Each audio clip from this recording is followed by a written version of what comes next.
Hello, welcome to the MP channel, MP cast. It's like opening the folder and within the folder, within the folder. That's so redundant. I'm Thaddeus Cox. This is Ramen all right. King. This is James, also known as Tetsion. and we're going to be continuing our coverage of E3. Right now, we're going to talk about the Sony press conference. It's going to be. We don't really have like a format. We're just going to talk about the titles that interested us. Expect much more in-depth videos later on after it's all said and done. We get time to sort of like think on everything and let it all sit in. And not only that, but also have other people join in as well. Yeah, people who consider themselves experts on certain games.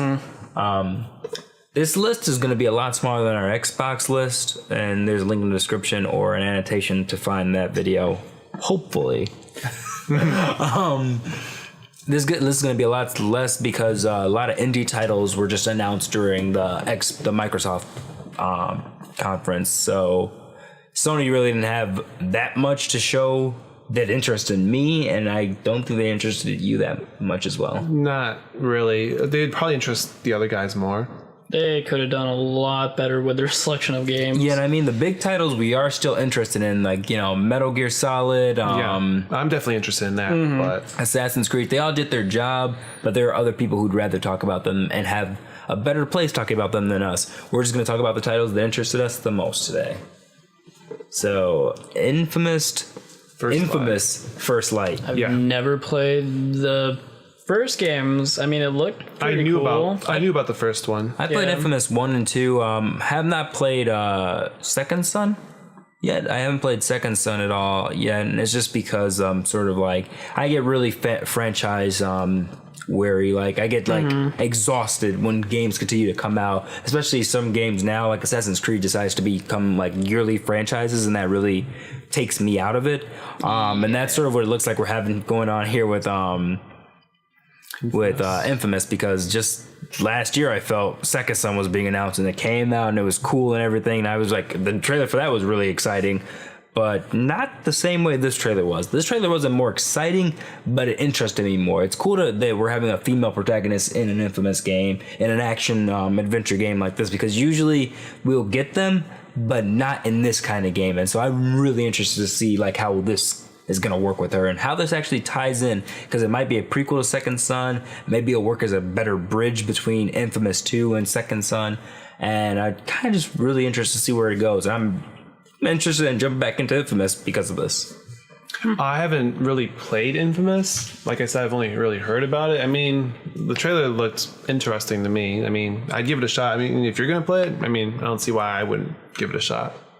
I would watch people play it. I would not play it myself, nor do I really care to.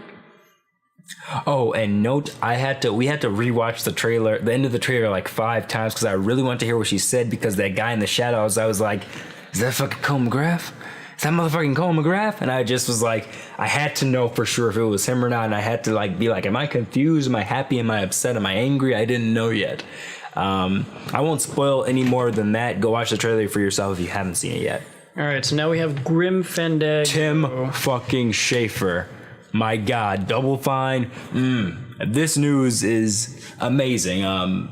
It's terrific to see that he's getting to bring Grim Fandango back, and I hope that this actually, especially since it's like PlayStation is like really supporting this, like this is exclusive to them. They mentioned like their relationship with Disney, which is actually really good. That's why Spider-Man is not getting so basically like it's just a really good news for everybody involved, and I really hope that this sells well, so then maybe Tim Schafer can find a nice place at Sony in general just from now on, just to sort of like them still pushing out his games and titles, and maybe we actually get to see Psychonauts 2.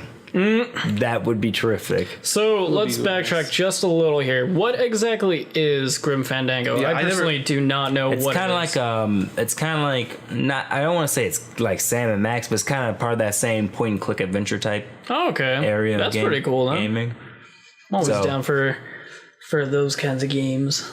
So it'll be on the PS4. Point and click on the PS4. PS Vita and stuff like that. Oh, PS Vita. Oh, okay. All right, so now we have Entwined. Well, Entwined looked really cool to me. I mean, the blue and the red bird, or I guess I can call him a bird. I'm just gonna call him a bird. I'm sorry, I'm just gonna call him a bird. Yeah, it had a similar look to Source going on there, like Source in between Source and Flow, and just like sort of like that kind of like area.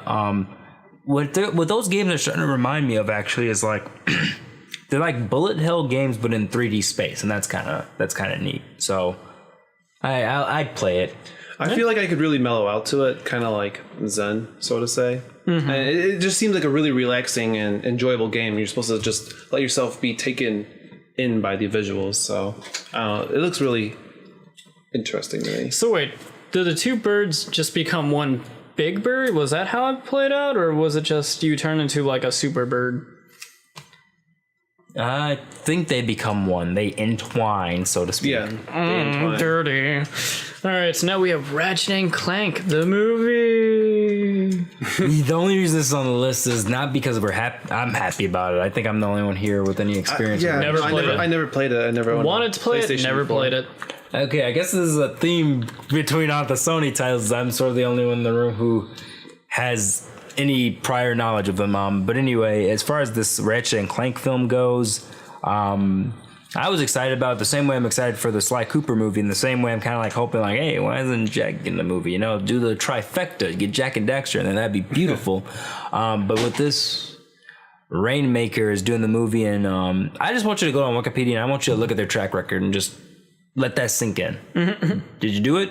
Okay, good. Now you should understand to be hesitant. And at first, this was the teaser. I was like, okay, this is cool. Looks like they took the models right out of the game, right out of the game. Even though, like, you know, I was kind of hoping they would do like the sort of similar thing to what they did with Sly and sort of redesign the characters a little bit. But that was nice to see that they were getting some of the humor and the models from the game. That was really cool. But then this trailer just sort of like, it was almost grating. It was like kind of awkward, like cringeworthy to watch. Like the jokes were like not quality for a movie of like this caliber. Like for big budget CGI animated Hollywood movies, you can't do this like video game cutscene humor. It just doesn't really work. Kind of looks like it's more fit for straight to DVD or TV with the way that was. That's kind of all I really wanted to say is how sad the trailer looked to me. Yeah, at first I actually did think that it was going to be like a PS4 exclusive movie or something like that personally, but and then I saw theaters, I'm like, oh, okay, that's happening, cool. Well, it is the PlayStation press conference. I'll be seeing it opening night regardless. All right, so now we have Pavilion. That looked interesting to me. Like, I mean, there's all different types of puzzles that you could go in, like first person, third person, and then the top down view, kind of like Legend of Zelda. And I don't know, for me, the visuals and the fact that it was a fourth person, because I've never played a fourth person puzzle game, and it says it right on the trailer. I'm like, oh, okay. I was just really interested by that, and I really want to play that game. Yeah, for me, it was really the art and everything. Like, it just looked beautiful, and seeing everything at once and seeing how it changes and how you interact with it. It looks like a great game, and it was really the only original title coming from Sony's area that interested me whatsoever at this conference. Yeah, that's all right. Well, I guess that ends our list for the PlayStation that us three were interested in, or that we're able to talk about per se. Yeah, promise we'll have more later. This is just, really short notice, trying to get adjusted during this very busy week. But yeah, that was Sony. Next comes Nintendo, everyone's favorite. Nintendo. It's my favorite. I'm not sure if I should be proud of that or not. I guess I should be a little bit sad. Sony's supposed to be my favorite, and that was it. That was kind of that was a really short list. Normally I'm for Sony too, but they had a really short list of games that I was even remotely interested in. Let's hope Nintendo really delivers and rapes our nostalgia. Yep. All right. Well, see you next time. Yep, don't remember to comment, like, and subscribe. Don't remember that at all, please. No, but let us know what you think in the comments. Like, if there was something that should have been included in our list that we maybe missed, let us know what you like. I apologize for saying rape.